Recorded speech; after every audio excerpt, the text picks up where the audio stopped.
average order value nu e neapărat un tip de promoție. Evident, valoarea media coșului de cumpărături este un metric, ceva la care trebuie să vă uitați cu foarte mare atenție. Din nou, nu ai cum să fii profitabil cu comenzi foarte mici. Nici din punct de vedere operațional, nici din punct de vedere logistic, ai nevoie de un coș cât mai mare pentru a optimiza costul de achiziție al clientului. Voi ce faceți? Vă duceți în online, nu? Că de asta v-ați transformat în digital, să mergeți în online. Și aici vă bateți toți pe portofelele acelorași shopper online, care sunt în jur de jumătate dintre toți internauții din România. Costul de achiziție client, costul de a aduce un client în magazinul tău online și el să-ți genereze o comandă devine din ce în ce mai mare. Pentru că clienții rămân puțini, nu? Jucătorii care intră în e-commerce devin din ce în ce mai mulți. Și atunci tu ce faci? Tu îți optimizezi toți acești pași intermediari. Sunt multe tipuri de promoții prin care poți crește acesta OV, spunem noi, sau rata de conversie în general într-un site.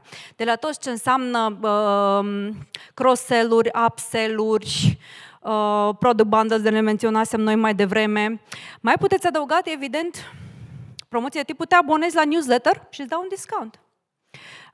Lași o recenzie, iarăși un lucru foarte important, care în online contează mult mai mult decât în offline. Îți dau și pentru asta ceva. Scarcity, ultimul produs pe stoc. Urgency, pui promoții cu countere și începe ceasul, face omului, cum adică se termină promoția asta, eu am nevoie de hârtie igienică, nu? Și uite, așa putem să folosim online-ul și îl aducem cu el specific peste tot ce știți voi deja din offline. Ce se mai poate face din nou foarte specific e-commerce-ului sunt metodele de creditare în e-commerce.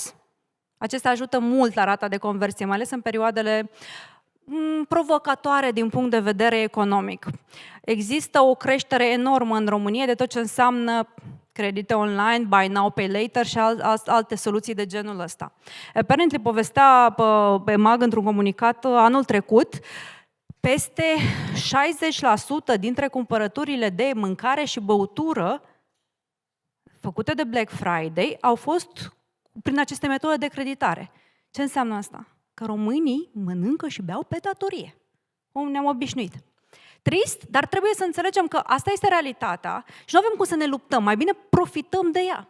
It is what it is. Haideți să implementăm în magazinele noastre online metode prin care ajutăm și creștem rata de conversie. Ne ajutăm vizitatorii până la urmă și menținem această creștere scăzută a consumului.